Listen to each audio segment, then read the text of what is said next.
ইমানের পরিচয় দিয়ে টিকে থাকবে। মুনাফিক চরিত্রের যারা, মানে জবানে মুসলমান পরিচয় দিচ্ছে, কর্মে, চেহারায়, সুরতে, চলনে, আখলাকে ঈমান ইসলামের কোনো চিহ্নও নাই, মানসিকতাও নাই, এই সব মুনাফিক আলাদা হয়ে যাবে। যুদ্ধই ফয়সালা করে দিবে, আগামী দিনের জিহাদি ফয়সালা করে দিবে যে কে মুমিন আর কে মুনাফিক। হ্যাঁ, এটাই পৃথিবী। আপনারা জানেন, মনে রাখবেন, ইসরায়েল আর ফিলিস্তিন শুধু দুই দেশের যুদ্ধ না, এটা ঈমান আর কুফরের যুদ্ধ। পাকিস্তান আর ভারত, এটা দুই দেশের যুদ্ধ না, এটা ঈমান আর কুফরের যুদ্ধ। কাশ্মীর এবং ভারত, এটা দুই দেশের যুদ্ধ না, ঈমান আর কুফরের যুদ্ধ। আরাকান আর বার্মা, এটা দুই অঞ্চলের যুদ্ধ না, এটা ঈমান আর কুফরের যুদ্ধ। ঈমান আর কুফরের যুদ্ধ। সারা পৃথিবী এই যুদ্ধে ধীরে ধীরে জড়ানো। এক পক্ষে মুমিন, আরেক পক্ষে বেঈমান। এক পক্ষে মাহদী, আরেক পক্ষে দাজ্জাল।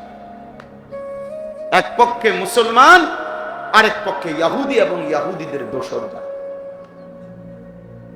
সেদিন তোমরা ছেলেরা যারা, তারা অব্যাহত যারা তোমরা ছেলে, নামাজ পড়ো না, কোনদিন সেজদা দাও না, রাত দিন নারী, ছবি, মদ, জুয়া, মোবাইল, উলঙ্গ ছবি আর দৃশ্য নিয়ে ব্যস্ত আছো, তোমরা ময়দানে টিকে থাকতে পারবা না।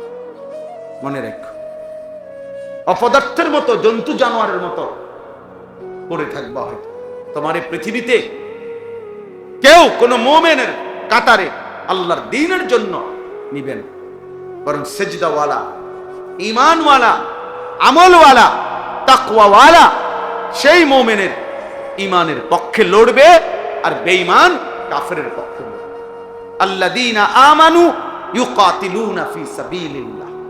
আল্লাহ বলছে যারা মুমিন তারা আল্লাহর রাস্তায় যুদ্ধ করবে। ওয়াল্লাযীনা কাফারু ইউকাতিলুনা ফি সাবিলিত তাগুত। আর যারা বেঈমান তারা তাগুত, শয়তানের অনুসারীদের পক্ষে যুদ্ধ করবে। আল্লাহ আমাদের সন্তানদেরকে হেফাজত করেন। আমাদের ছেলেদের ফিরে আসা দরকার, আমাদের সন্তানদের ফিরে আসা দরকার। আপনারা অভিভাবক পর্যায়ের যারা আছেন, আপনারা আরো বেশি পরিমাণ স্ত্রী সন্তানের ঈমান, আমল, নামাজ, বন্দিগির প্রতি নজর বাড়া, ফিকির করেন। ছেলের বিদেশ মূল বিষয় না, ছেলের নামাজ মূল বিষয়। ছেলের দোকান মূল বিষয় না, ছেলের সেজদা মূল বিষয়। ওর সাথে এটা বোঝাপড়া করেন, বাবা তোমার বিদেশ আমি দায়িত্ব, আমার জিম্মাদারি না যে সুদে টাকা নিয়ে হলেও, কিস্তিতে টাকা নিয়ে হলেও তোমার আমি বিদেশ পাঠাইতেই হবে, এটা আমি জিম্মাদার না। বাবা তোমার সেজদাওয়ালা বানানো, এটা আমার জিম্মাদার। তোমার নামাজ, তোমার বন্দিগির খেয়াল রাখা, বিল্ডিং করে দেওয়া দায়িত্ব না, সেজদাওয়ালা নামাজের ফিকির করা এটা দায়িত্ব। সন্তানকে যারা আল্লাহর কোরআন থেকে বঞ্চিত করছেন, তারা আপনার সন্তানের উপরে জুলুম করছেন।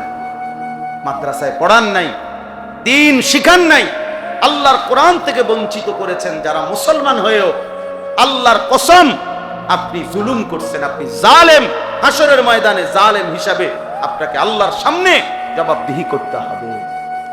আমি বলে দিলাম, মনে রাখি, মুসলমানের সন্তান আপনার সন্তান, মুসলিম, আপনি তাকে আল্লাহর কোরআন পড়া থেকে বঞ্চিত করলেন কেন?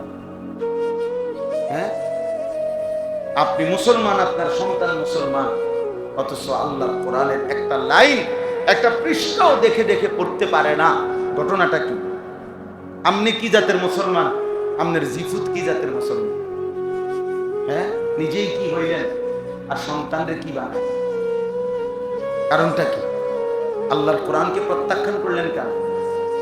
বাংলা বইকে এত বুঝলেন, অঙ্ক বইটা এত বুঝলেন, হ্যাঁ, ইংরেজি বই এতটা বুঝলেন, একটা রিক্সাওয়ালা, ঠেলাওয়ালা, কুলিওয়ালা, দিন মজুর, আপনিও বুঝেন যে বাংলা দরকার, অঙ্ক দরকার, ইংরেজি দরকার। আপনি এটা কেন বুঝলেন না? তার চাইতে কোটি গুণ বেশি আল্লাহর কোরআন দরকার। কি দরকার না? কথা বলেন না, দরকার না? কিন্তু সেটা থেকে বঞ্চিত করলেন কেন? দিন থেকে বঞ্চিত করলেন কেন? নামাজ থেকে বঞ্চিত করলেন কেন? কোরআনুল কারীমের মধ্যে আছে, আল্লাহ তাআলা বলছেন, ওয়া'মুর আহলাকা বিস-সালাহ, আপনি আপনার পরিবারের সদস্যদেরকে নামাজের আদেশ করুন। কোরআনুল কারীমে আল্লাহ তাআলা বলছে, উতলু মা উহিয়া ইলাইকা মিনাল কিতাব, হে নবী, আপনার উপরে আমি যে কোরআন নাযিল করেছি আপনি তা আমার বান্দাদের সামনে শুনান, পড়েন, তেলাওয়াত করেন। তো নবী সাল্লাল্লাহু আলাইহি সাল্লাম উম্মতকে কোরআন শিখাইছেন, সিজদা শিখাইছেন, আখিরাত শিখাইছেন। তা আপনি সেই নবীর উম্মত হয়ে আপনার সন্তান, আপনার পরিবার পরিজনকে আখিরাত শিখাবেন, সিজদা শিখাবেন, কোরআন শিখাবেন। সেটাই তো নবীজির সাথে আপনার সম্পর্ক, সেটাই তো রাসূলুল্লাহ সাল্লাল্লাহু আলাইহি সাল্লামের অনুসরণ। আপনি দাবি করেন নবীজির উম্মত, দাবি করেন নবীজিকে ভালোবাসেন, অথচ স্ত্রী সন্তান কারো ঈমান আমল ইবাদত নামাজ বন্দিগি কিচ্ছুর কোনো পরোয়া নাই, শুধু টাকা, শুধু বাড়ি, শুধু ঘর, শুধু বিল্ডিং, শুধু বিদেশ, শুধু দালান, শুধু আরো কিস্তি, আরো লোন, আরো টাকা। এই ছিল মুসলমানের দায়িত্ব। আল্লাহ আমাদেরকে বোঝার তৌফিক দান করুন।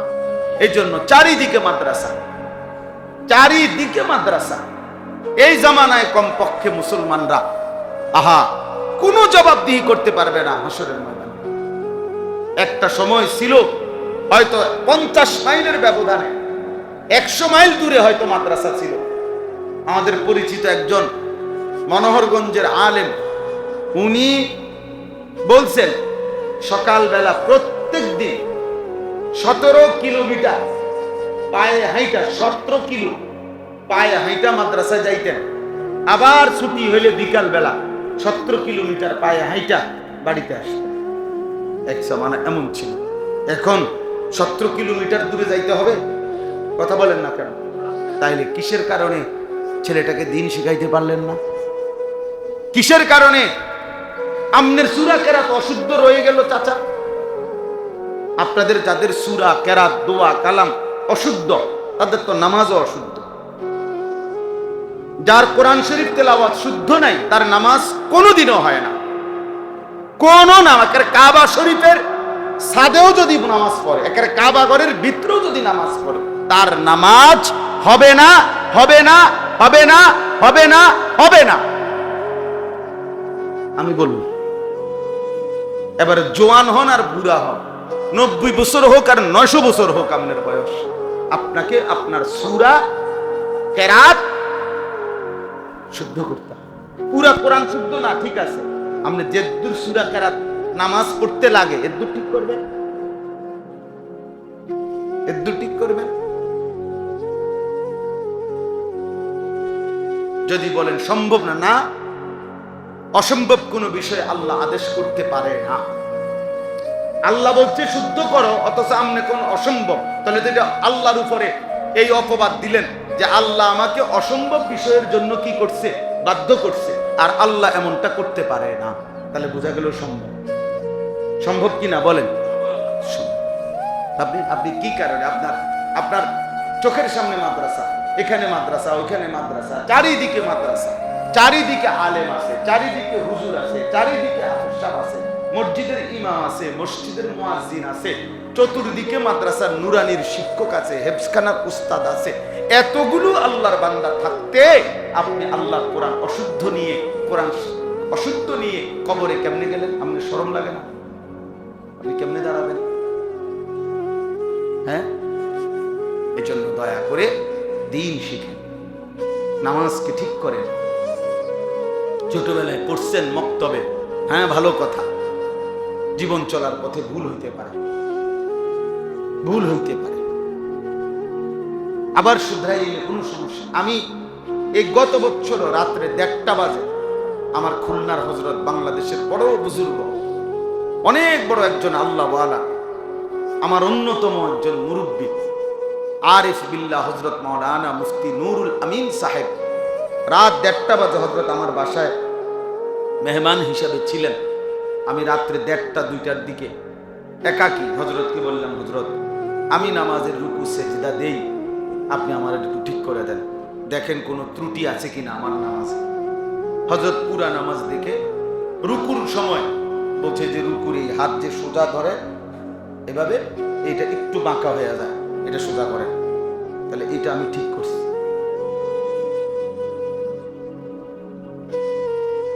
কথা বলে, তাহলে আমার যদি ঠিক করা দরকার হয়, আপনার ঠিক করার দরকার নাই না, আপনার কোনো ভুল নাই, তাহলে এটা উচিত ছিল না। একজন আলেমকে দেখানো যে হুজুর আমার ওযুটা হয়নি, কত সামসাই, আমার রুকুটা হয়নি, আমার সেজদাটা হয়নি, হতে পারে সামান্য একটু বেখেয়ালির কারণে আমি হয়তো অজান্তে আমার সবটা নামাজ কি হয়ে গেছে, বাদ হয়ে গেছে। তখন একটু যদি আমার ধরাই দিত, হয়তো আমার এটা আজীবনের জন্য কি হয়ে যাইত, ঠিক হয়ে যাইত, সহজ ছিল। এই জন্য আমি অনুরোধ করি, দিন শিখেন, এই ইসলাহী মজলিস ধারাবাহিক করেন, জুম্মার বয়ান ধারাবাহিক শুনেন, ওলামায়ে কেরামের কাছে নিয়মিত আসা যাওয়া করেন। স্কুল পড়ুয়া, কলেজ পড়ুয়া ছেলে তোমাদের কাছে বলি ভাই, বৃহস্পতিবারের পর একটু, শুক্রবার দিনে একটু সময় বাহির করো, শনিবার দিনে একটু সময় বাহির করো। ব্যবসায়ী ভাই আপনি একটা সময় বাহির করেন, বয়স্ক চাচারা আপনারা আপনাদের ইমাম সাহেবের সাথে সম্পর্ক করেন, এশার নামাজের পরে আধা ঘন্টা সূরা কেরাত মশক করেন, ফজরের নামাজের পরে মশক করেন, আসরের নামাজের পরে মশক করেন। না যাইয়েই আস্তে মানে সালামটা ফিরাইতে দেরি, সাহাদওয়ানে ওরা আব্বা বসে গেছে, সাহাদওয়ানে গিয়ে বসে বসে এবার 14 গোষ্ঠীর যত গপ গীবত, সারা এলাকার পুরা ইউনিয়নের যত গীবত, যত শেকায়েত, যত বিড়ি বন আর যত ফালতু কথা, এ বসে বসে বসে বসে বন খায়, পান খায়, বিড়ি খায়, আর এই বাজে কথা, বেহুদা কথা বলে। অথচ এটুকু সময় 3 মাস চেষ্টা করলে 10টা সূরা ঠিক হয়ে যাইত, রুকুটা ঠিক হয়ে যাইত, আখিরাতটা সুন্দর হয়ে যাইত। না, আখিরাত তো যে কিছুই মনে করে না। তাহলে চেষ্টা করবেন তো ইনশাআল্লাহ। আমি অনুরোধ করি, আমার এই মাওলানা আশরাফ আপনাদের এই সিংহারি খোলা যে মাদ্রাসায় নতুন করে তাকে আমি পাঠাইছি, আজকেও আমি মাদ্রাসায় এসে বসছি, মাদ্রাসায় বলছি, মাদ্রাসার ছাত্র সংখ্যা, শিক্ষক সবকিছু আমি শুনছি। এখন আমি বলছি, আগামী সামনে কোন ওস্তাদ মাদ্রাসার নতুন করে আমারে না জিজ্ঞাসা করে নিবান ইনশাআল্লাহ। আর বলছি যে আমি আরো যা পড়া দরকার বলবো ইনশাআল্লাহ, কিন্তু সে একজন উপযুক্ত আলেম, আমি নিজে তাকে দিছি, আমার ঘনিষ্ঠ শাগরিদ। তো এই জন্য বললাম যে একজন আলেমের দিন থেকে আপনারা আরো উপকৃত হন, আরো মসজিদের ইমাম সাহেব, উলামায়ে কেরাম, যার যে ওইখানে মাদ্রাসা আছে, কি মাদ্রাসার নাম ওটা? জি, ওইখানেও তো আমি গেছি মাহফিলে, ওই যে ওই হুজুর আসছে মাদ্রাসার হুজুর, হ্যাঁ মাশাআল্লাহ। তো ওই মাদ্রাসা আছে, ওইখানে ভালো ভালো আলেম আছে, আপনি যান ওনার কাছে, 2টা সূরা ঠিকেন। হ্যাঁ না, হেতারগো মাদ্রাসা, আমি কীর্তন, আরে বাপরে, হেতারগো মাদ্রাসা, অমুকের মাদ্রাসা, আমগো গীতা, আমনের গীতা মানে মাদ্রাসা কারো আব্বা, কথা বলেন না কেন? মাদ্রাসা আল্লাহর জন্য, কেউ করতে পারে, কিন্তু তার মানে এটা উনি কিনা লইছে, এটা ওনার পকেটের জিনিস, তো আল্লাহর জন্য। আল্লাহ আমাদেরকে তৌফিক দান করেন, আপনাদের ছেলেদেরকে, আপনাদের সন্তানদেরকে এই সিংহারি খোলা মাদ্রাসায় আবার ভর্তি করা, নতুন করে আরেকবার ভাবেন, আরেকবার ফিকির করেন, নিজেদের সন্তানকে বঞ্চিত করবেন না। আল্লাহ আমাদেরকে তৌফিক দান।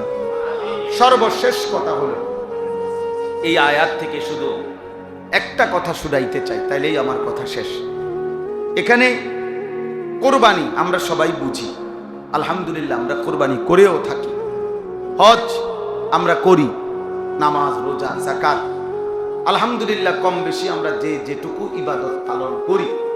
একটা কথা শুধু বলতে চাই, সেটা হলো এখানে একটা কথা আছে, ইন্নামা ইয়াতাকাব্বালুল্লাহু মিনাল মুত্তাকিন, এই কথাটাই বলতে চাই। হাবিল কাবিল তারা 2 ভাই, তো তারা যখন তাদের মধ্যে দ্বন্দ্ব হয়েছে, তখন আদম আলাইহিস সালাম এই বিবাহ নিয়ে গন্ডগোল হওয়াতে তাদেরকে কোরবানি করতে বলছে। তো হাবিল একটা দুম্বা কোরবানি করছে। কোরবানি মানে আল্লাহর জন্য পেশ করছে।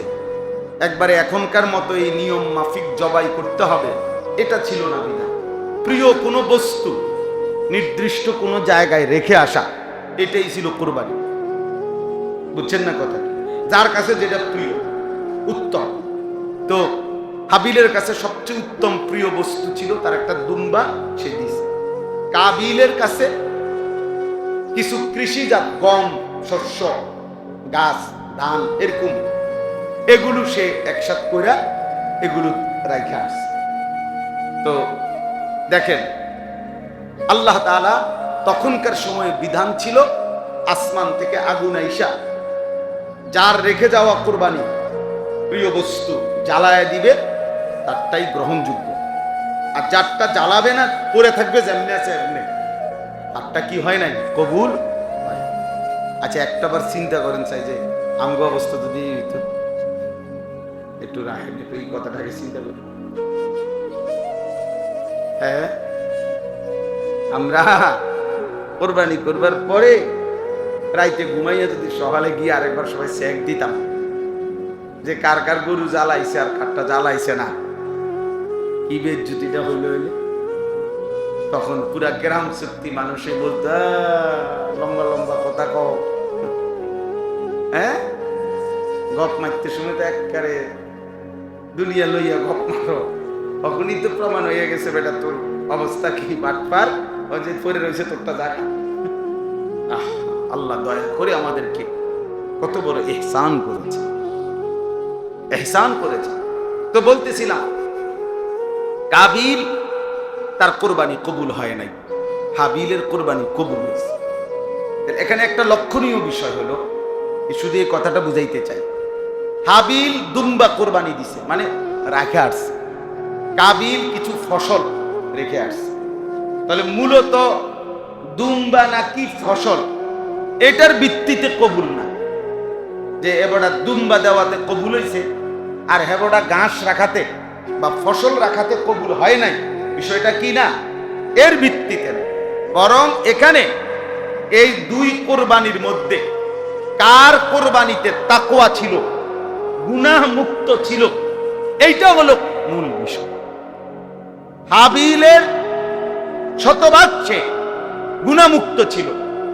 হাবিল এমন কোনো দাবি করে নাই যেটা আল্লাহর বিধানের পরিপন্থী। হাবিল এমনটা চায় নাই যেটা নবীর বিরোধী। হাবিল এমনটা চায় নাই যেটা মা বাবার আদেশের বিরোধী। বরং কাবিল বলছে আমি আমার সাথের বোনটাকে বিয়ে করব, আমার এর প্রতি আমি আসক্ত। তো এই সাথের বোন বিয়ে করবে এই কথাটা আল্লাহর হুকুমের বিরোধী। কাবিল বলছে আমি আল্লাহর হুকুম মানি না, আমার নারী দরকার, এই বেডি দরকার। নাউজুবিল্লাহ।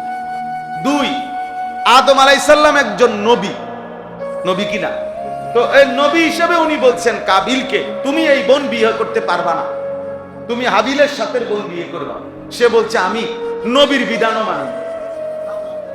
তিন নম্বরে আদম আলাইহিস সালাম একজন বাবা, কাবিলের বাবা কিনা, তো একজন বাবা তার সন্তানকে বলছে যে তুমি এমনটা করো না, সে বলছে আমি বাপ্পার কথাও মানি।